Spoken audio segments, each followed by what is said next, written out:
किसी ने कुदरत पर क्या ही खूब लिखा है। कहा है कि कुदरत तेरा रूठना भी जरूरी था, इंसान का घमंड टूटना भी जरूरी था। हर कोई खुद को खुदा समझ बैठा था, इंसान का यही घमंड तोड़ना था। जी हाँ, चंबा भरमौर के वर्तमान हालातों को देखकर ये लाइन बिल्कुल सटीक बैठती है। फिलहाल हम चंबा के भरमौर में श्री मणिमहेश यात्रा की बात कर रहे हैं। तस्वीरों में भी आप देख रहे हैं किस तरह से कुदरती आपदा भरमौर में आई है। कुदरत का करिश्मा कह लीजिए या भोले की मर्जी, आज सालों की परंपरा टूट गई है। आपको बता दें, आज राधा कृष्णाष्टमी है और आज शाही स्नान श्री मणिमहेश डल लेक यात्रा में होना था और उस यात्रा को और शाही स्नान को लेकर हजारों श्रद्धालु वहां पर गए थे।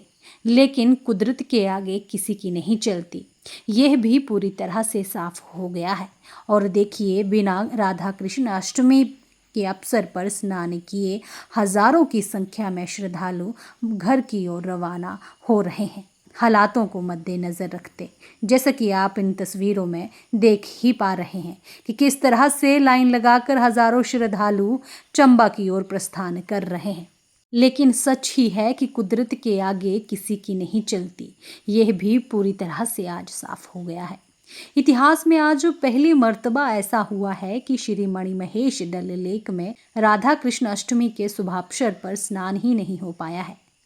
बताया ये भी जा रहा है कि श्री मणिमहेश डल लेक में आज होने वाले स्नान को लेकर हड़सर चेले भी गए थे, लेकिन वह भी वहां तक नहीं पहुंच पाए और आधे रास्ते से उन्हें वापस लौटना पड़ा है। अब इससे बड़ी विडंबना क्या ही हो सकती है कि आज इस शुभ अवसर पर श्री मणिमहेश डल लेक में कोई भी स्नान नहीं होगा, जिसकी वजह हम इंसान ही हैं, जिन्होंने मणिमहेश यात्रा के दौरान केवल और केवल गंदगी ही फैलाई हो। आपको बता दें, भरमौर उपमंडल के एसडीएम द्वारा एक एनजीओ को श्री मणिमहेश कचरा उठाने के लिए भेजा गया था। मीडिया रिपोर्ट्स के अनुसार उस एनजीओ ने एक बयान दिया है कि जितने भी श्रद्धालु श्री मणिमहेश यात्रा पर पहुंचे हैं, उन्होंने केवल मात्र गंदगी ही फैलाई है।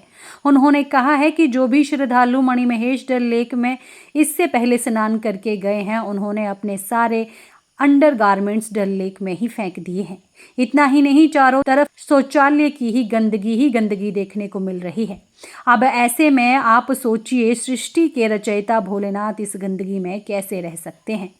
यही वजह है कि शिव भोले को अपना तांडव दिखाना ही पड़ा है, जिसकी वजह से ये आपदा हमें देखने को मिली है। क्योंकि अमूमन देखा गया है कि जब भी मणिमहेश यात्रा शुरू होती है, तब हजारों की तादाद में फिर छोटे बच्चे हो या बूढ़े लोग, जिनमें महिलाएं भी आती हैं और पुरुष भी आते हैं, सभी मणिमहेश के लिए रवाना हो जाते हैं। लेकिन कभी किसी ने सोचा है छोटे छोटे बच्चों और बूढ़े लोगों को वहां पर जाना चाहिए? इतना ही नहीं, कुछ महिलाएं ऐसी भी सामने आई हैं जो अपने 5 साल के बच्चे के साथ श्री मणिमहेश यात्रा पर पहुंची हैं। क्या इस बरसाती कहर में छोटे बच्चों को ले जाना वाजिब है? क्योंकि एनजीओ की ओर से जारी एक रिपोर्ट में इन सब चीज़ों का खुलासा हुआ है। रिपोर्ट में यह भी कहा गया है कि मणिमहेश डल लेक के चारों ओर शौचालय की गंदगी ही गंदगी देखने को मिली है। इतना ही नहीं, जो महिलाएं छोटे बच्चों के साथ वहां पहुंची हैं, उन बच्चों के डायपर भी वहां देखने को मिले हैं। और अंदाजा यह भी लगाया जा रहा है कि इसी के चलते ये मणिमहेश में प्रलय देखने को मिली है। तस्वीरें आप देख सकते हैं, कितनी भयानक ये तस्वीरें चंबा के भरमौर की हैं। अब ऐसे में जब तक हम इन चीज़ों से सबक नहीं लेंगे, तब तक हालात सुधरने वाले नहीं हैं।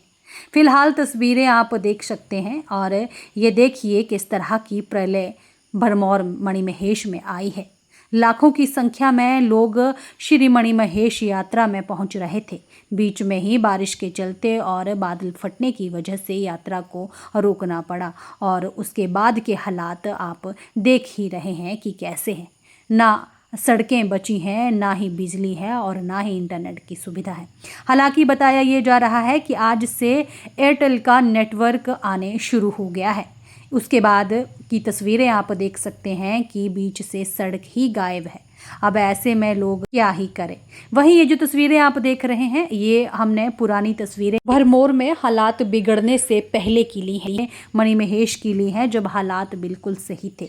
ये तब की तस्वीरें हैं और देख सकते हैं कि श्रद्धालु श्री मणिमहेश के लिए प्रस्थान कर रहे हैं और यहाँ पर श्रद्धालुओं को रोक दिया गया है, जो कि तस्वीरें आप देख ही पा रहे हैं, देख सकते हैं इन तस्वीरों को।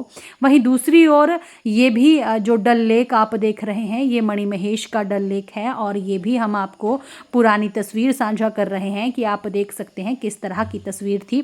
और वहीं दूसरी ओर अगर हम मणिमहेश 2025 की यात्रा की बात करें तो आप देख सकते हैं मौजूदा हालात किस तरह के हैं। हर कोई अपनी जान बचाकर भागता नजर आ रहा है और साथ में देखिए नालों ने भी नदियों का रूप धारण कर लिया है। सड़कों की बात करें तो सड़कों पर पत्थर और लैंडस्लाइड का मलबा है। अब ऐसे में देख सकते हैं श्रद्धालु किस तरह से वतन वापसी जो है वो चंबा की ओर से कर रहे हैं। तस्वीरें हम आपको ये हड़सर की दिखा रहे हैं, जहां पर इस तरह के मौजूदा हालात हैं। और बारिश की बात करें तो आज भी मौसम विभाग की ओर से ऑरेंज अलर्ट जारी किया है। बड़ी बात यह है कि देख सकते हैं नालों ने भी नदी का रूप धारण कर लिया है और जो पानी है वो पूरा सड़कों पर है और सड़कें पगडंडी बनकर रह गई हैं। और इन पगडंडियों पर किस तरह से श्रद्धालु चल रहे हैं वो भी तस्वीरों में आप देख सकते हैं। हालात किस तरह के हैं, शिव का तांडव देखने को मिल रहा है, हर जगह तबाही ही तबाही है। इतना ही नहीं, मणिमहेश यात्रा के दौरान जब तक हम इन चीज़ों से सबक नहीं लेंगे तब तक हालात सुधरने वाले नहीं हैं। फिलहाल तस्वीरें भी आप देख रहे हैं श्री मणिमहेश डल लेक के पास कितना कचरा फैला हुआ। सोचने वाली बात यह है कि क्या हम श्री मणिमहेश यात्रा शिव भोले के दर्शनों के लिए जाते हैं या गंदगी फैलाने के लिए? यह पूछने वाला कोई भी नहीं है। यही वजह है कि आज इतने बड़े अवसर पर राधा कृष्ण अष्टमी पर मणिमहेश डल लेक पर एक शाही स्नान नहीं हो पाया है। इतने सालों की परंपरा आज टूट गई है। इतिहास में पहली बार चंबा के चौगान से डल तोड़ने की परंपरा निभाई जा रही है। इतना ही नहीं, जम्मू और ढोडा से कोई भी छड़ी डल लेक नहीं पहुंच पाई है। अगर ऐसे में हम बात करें जिला कांगड़ा मुख्यालय धर्मशाला के नड्डी की, तो वहां पर भी एक डल लेक है जिसे नड्डी डल लेक के नाम से जाना जाता है। वहां पर मान्यता ये है कि जो लोग श्री मणिमहेश यात्रा नहीं कर पाते हैं या जो लोग मणिमहेश यात्रा के दौरान स्नान नहीं कर पाते हैं, वे धर्मशाला स्थित नड्डी डल लेक में स्नान कर श्री मणिमहेश जैसी पुण्य की प्राप्ति कर सकते हैं। जो कि तस्वीरें आप देख सकते हैं, सुबह सुबह यहाँ पर स्नान किया जा रहा है। तो जो लोग श्री मणिमहेश डल लेक पहुंचकर आज स्नान नहीं कर पाए, वे डल लेक नड्डी में स्नान कर रहे हैं। मान्यताओं की बात करें तो वे बहुत सारी मान्यताएं हमारे हिमाचल प्रदेश देवभूमि में है, लेकिन क्या हम उन मान्यताओं को सही से समझ पाते हैं या नहीं, ये भी एक बड़ा सवाल है। फिलहाल हमारा किसी की भी भावनाओं को ठेस पहुंचाना नहीं है, लेकिन सच से मुंह मोड़ना भी गलत होगा। तो चलिए देखिए धर्मशाला डल लेक की ये खूबसूरत तस्वीरें, जहां पर आज राधा अष्टमी के शुभ अवसर पर स्नान किया जा रहा है। इसी के साथ ही यहाँ पर एनडीआरएफ की टीम भी मौजूद है। जो भी लोग यहाँ आ रहे हैं वो स्नान यहाँ इस लेक पर कर रहे हैं।